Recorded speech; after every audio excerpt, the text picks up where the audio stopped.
I wanted to be impactful. Okay. I really wanted to be spoken about in a way that would leave someone feeling with a warm, fuzzy feeling and just like, wow.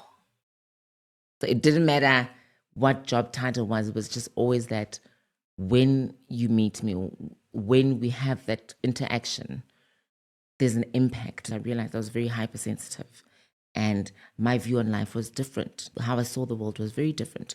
And there was no place for people like me. I always tell people that I never had a childhood because from the moment I could be cognizant of the world, I was conscious on everything that was happening inside of me. I watched people just enjoy the simple things in life that I couldn't.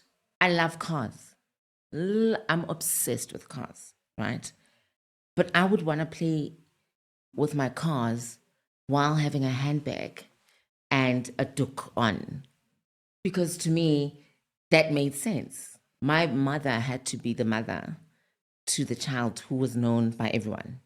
The ground staff, and it was always just, I think, because I was taught respect at such a young age, I don't want to be so emotional, but I would greet everyone and treat, everyone with so much respect that the ground staff, when I'm not feeling well, would sit with me. I would always say, I would say I was one of the first influencers because I knew how to get a movement, how to get a group of people to do something while sitting down and watching it all happen and keeping my hands clean. This child has never done anything outside of being themselves. You just chose not to see it. But in the beginning, because I grew up hypersensitive, that became a superpower for me because I was able to have one-on-one conversations with myself in a corner and just be like, how are we going to show up in whatever space? I don't need you panicking. Everyone else in this room can panic. You don't have to panic. Take your time.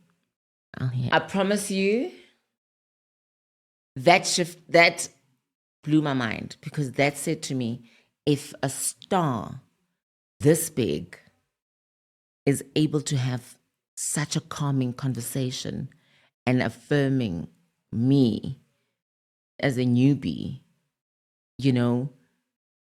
it's not bad. I once styled this lady and she burst out crying in the middle. She's like, I've never looked this beautiful. I never thought I would ever look. And for me, that was the most amazing thing. I want everyone to win.